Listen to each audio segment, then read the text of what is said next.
ये है कैंडल्स और ये है स्टिक्स।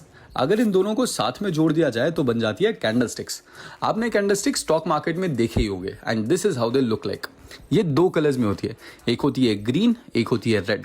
ग्रीन कैंडल इंडिकेट करती है कि मार्केट में प्राइस ऊपर गया है और रेड कैंडल इंडिकेट करता है कि मार्केट नीचे गिरा है, मतलब प्राइस नीचे गिरी है।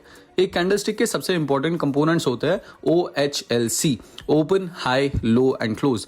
ग्रीन कैंडल से समझते हैं 80 रुपीज पर वो ओपन हुआ, 90 रुपीज पर जाकर क्लोज हुआ, प्राइस बढ़ी, इसलिए वो ग्रीन कैंडल बन गई। और अब इसी के साइड में देखो, red candle 90 rupees per open हुआ और 75 पर जाकर क्लोज हुआ, प्राइस नीचे गिरी, इसलिए रेड कैंडल बना। एक कैंडल के हाईएस्ट पॉइंट को हाई कहा जाता है और लोएस्ट पॉइंट को लो कहा जाता है। इस ग्रीन कैंडल के एग्जाम्पल में 100 रुपीज हम हाई मानते हैं और 60 रुपीज हम लो मानते हैं। ये आपको इंडिकेट करता है, लेट अस से 2 से 3 बजे की ये कैंडल है, तो ये आपको ये बताता है कि इस टाइम के दौरान वो 100 रुपीज तक गया तो था बट वापस 90 पर आकर क्लोज हो गया, मतलब वहां पर रुका नहीं। ये जो 80 से लेकर 90 रुपीज के बीच का पोर्शन है, इसे बॉडी कहते हैं और ऊपर और नीचे जो लकड़ियां दिख रही है इन्हें विक्स या शैडो बुलाते हैं। अगर बॉडी स्ट्रांग और बड़ी होती है, इसका मतलब मार्केट में मोमेंटम है और एक अच्छा मूव आ सकता है। वैसे अगर बॉडी छोटी होती है तो मार्केट में मोमेंटम कम रहेगा। कैंडल स्टिक्स के ऊपर मैंने पूरा एक फ्री कोर्स बनाया, कमेंट करो कैंडल स्टिक एंड कोर्स मैं आपको DM में भेज दूंगा। बट ध्यान रखना, जो मुझे फॉलो करता है सिर्फ उन्हीं को कोर्स मिलेगा, तो फॉलो करना मत भूलना।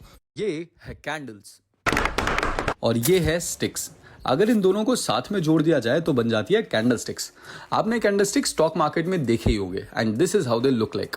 ये दो कलर्स में होती है, एक होती है ग्रीन, एक होती है रेड। ग्रीन कैंडल इंडिकेट करती है कि मार्केट में प्राइस ऊपर गया है और रेड कैंडल इंडिकेट करता है कि मार्केट नीचे गिरा है, मतलब प्राइस नीचे गिरी है।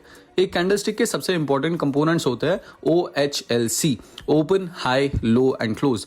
ग्रीन कैंडल से समझते हैं 80 रुपीज पर वो ओपन हुआ, 90 रुपीज पर जाकर क्लोज हुआ, प्राइस बढ़ी, इसलिए वो ग्रीन कैंडल बन गई। और अब इसी के साइड में देखो, red candle 90 rupees per open हुआ और 75 पर जाकर क्लोज हुआ, प्राइस नीचे गिरी, इसलिए रेड कैंडल बना। एक कैंडल के हाईएस्ट पॉइंट को हाई कहा जाता है और लोएस्ट पॉइंट को लो कहा जाता है। इस ग्रीन कैंडल के एग्जाम्पल में 100 रुपीज हम हाई मानते हैं और 60 रुपीज हम लो मानते हैं। ये आपको इंडिकेट करता है, लेट अस से 2 से 3 बजे की ये कैंडल है, तो ये आपको ये बताता है कि इस टाइम के दौरान वो 100 रुपीज तक गया तो था बट वापस 90 पर आकर क्लोज हो गया, मतलब वहां पर रुका नहीं। ये जो 80 से लेकर 90 रुपीज के बीच का पोर्शन है, इसे बॉडी कहते हैं और ऊपर और नीचे जो लकड़ियां दिख रही है इन्हें विक्स या शैडो बुलाते हैं। अगर बॉडी स्ट्रांग और बड़ी होती है, इसका मतलब मार्केट में मोमेंटम है और एक अच्छा मूव आ सकता है। वैसे अगर बॉडी छोटी होती है तो मार्केट में मोमेंटम कम रहेगा। कैंडल स्टिक्स के ऊपर मैंने पूरा एक फ्री कोर्स बनाया, कमेंट करो कैंडल स्टिक एंड कोर्स मैं आपको DM में भेज दूंगा। बट ध्यान रखना, जो मुझे फॉलो करता है सिर्फ उन्हीं को कोर्स मिलेगा, तो फॉलो करना मत भूलना।